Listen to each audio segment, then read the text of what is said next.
Hey everybody, Goosebumps are Dummies here, back at it again with another video, and today I am finally reviewing Trick or Trapped.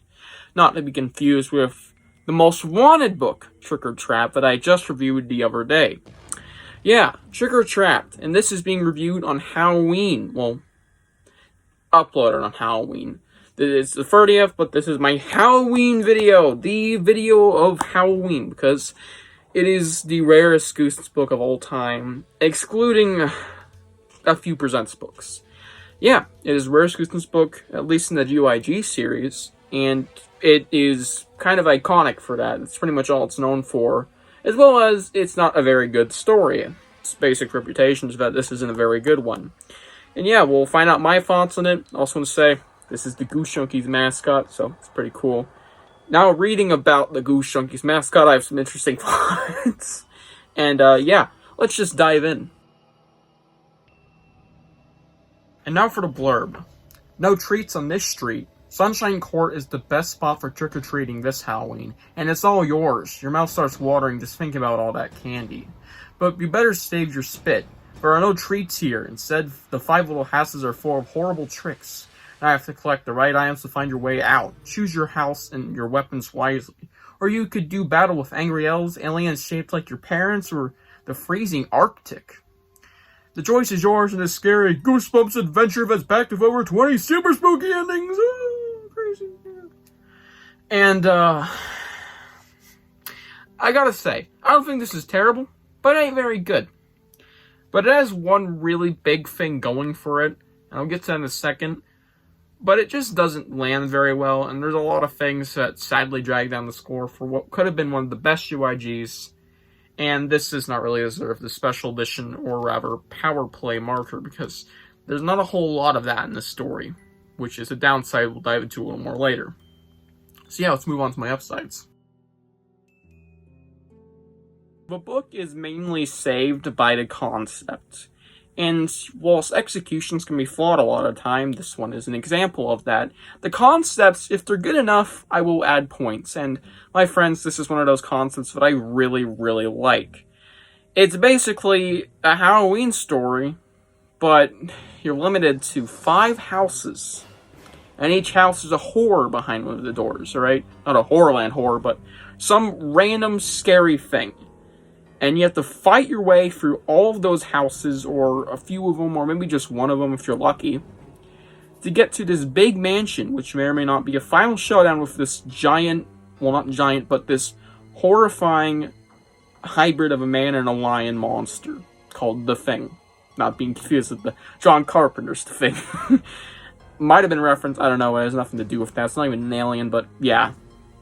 It sounds like a good concept on a single piece of paper, but in a 35, sorry, I don't know what I was smoking there, 335 page story, it does not work very well, at least in the way it was fucking executed, because these scares aren't great.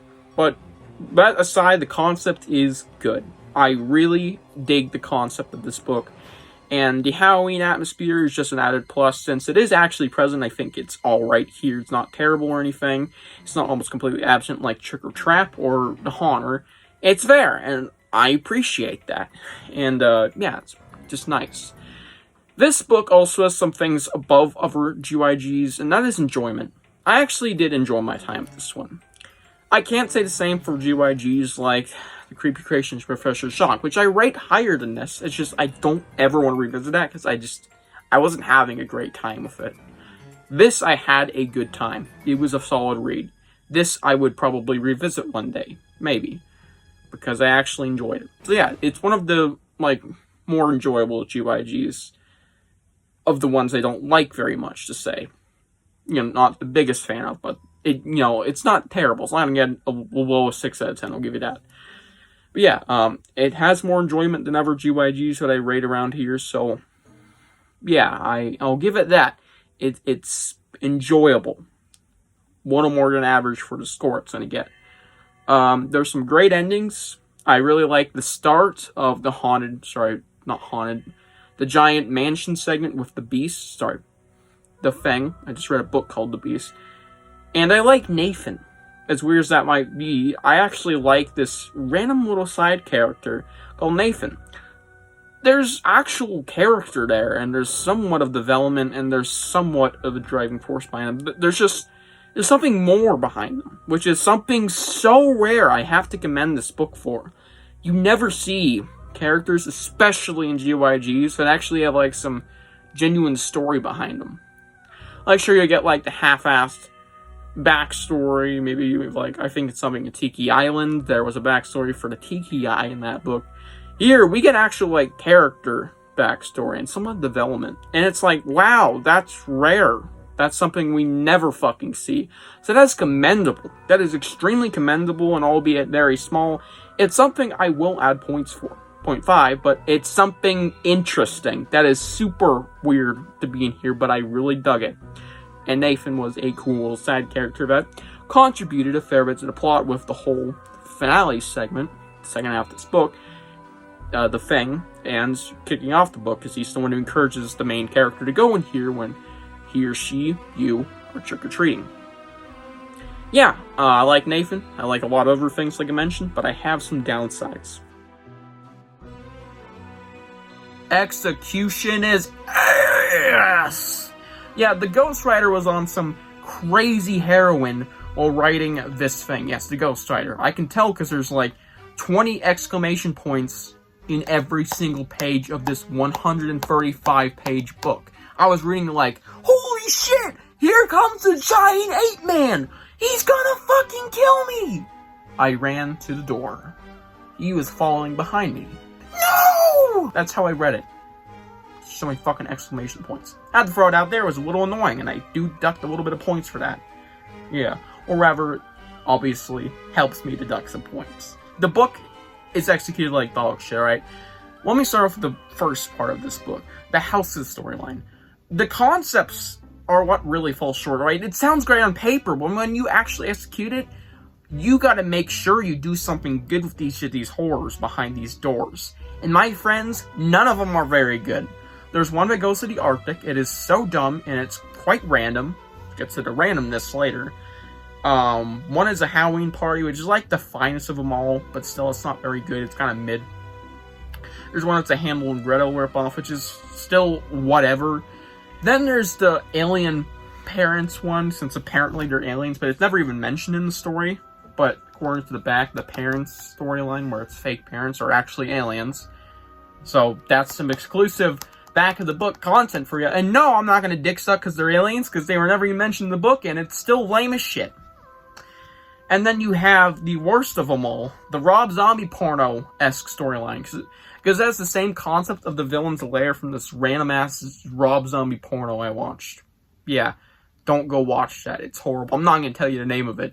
But basically, we have this crazy monkey dude that can speak English. We got this crazy evil scientist. And there's some really bad endings in there. And that's the least favorite storyline, if you count it as its own storyline or segment, in this whole damn book. Horrible scares. They're not scary, and they're not good. They're just not good, and that's my fucking issue. They're not good.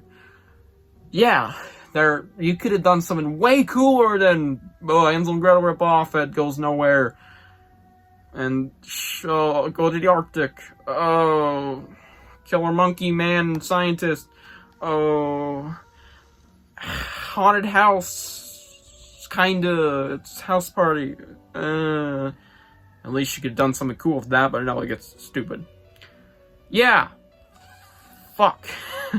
And then the mansion storyline is pretty underwhelming, so there's also that. So yeah, flawed execution, very flawed. You could have done something way cooler is my issue. Wasn't a big fan of the actual content of the book. That's why it's so flawed. And we get to my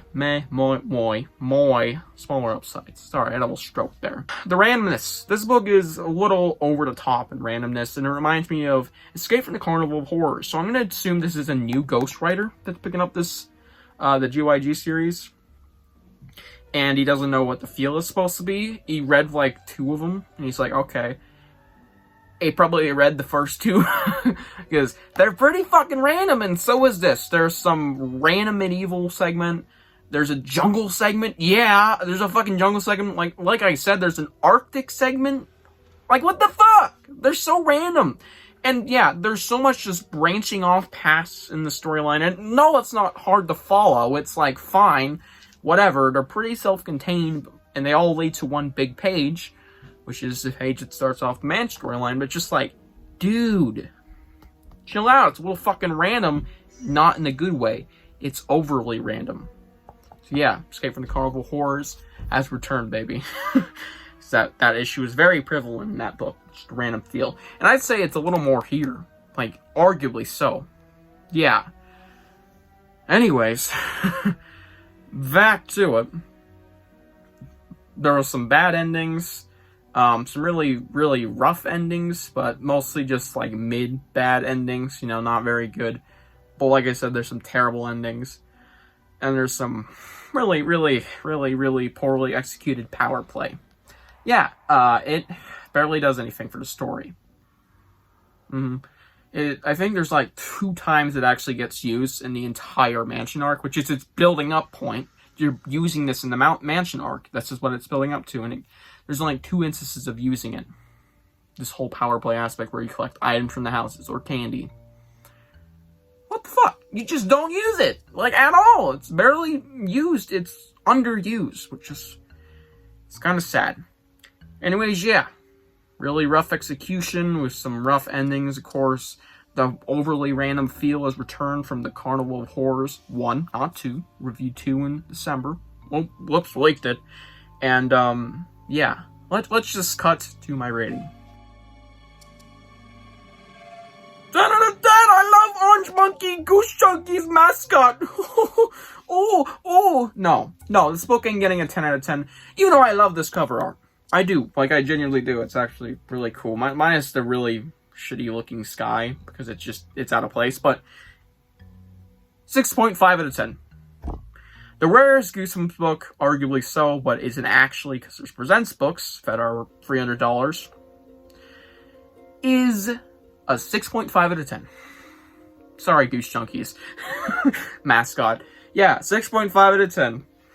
6.5 out of 10! What can I say? I love the concept, and I dug some stuff in here, and I like Nathan, I like the Thing character, not really a character, but it was a cool entity, and had a terrifying pool scene. I love it when there's pool horror in these books that don't involve water, really, just there's a pool. That shit's freaky. I hate it, but love it. But the execution is just like underwhelming and random, and just doesn't have generally good stuff. I can't get over how fucking dumb half those houses are. Like, they're just like, hey, more random shit. Has nothing to do with Halloween or is really, really stupid. Yeah, super underwhelming.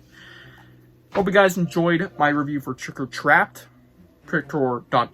trapped, exclamation point. It was hinting at us all along that there was going to be so many exclamation points in this book. It's crazy. It's really crazy. Yeah. Hope you guys enjoy, like I said, and I'll see you guys in the next one. Bye.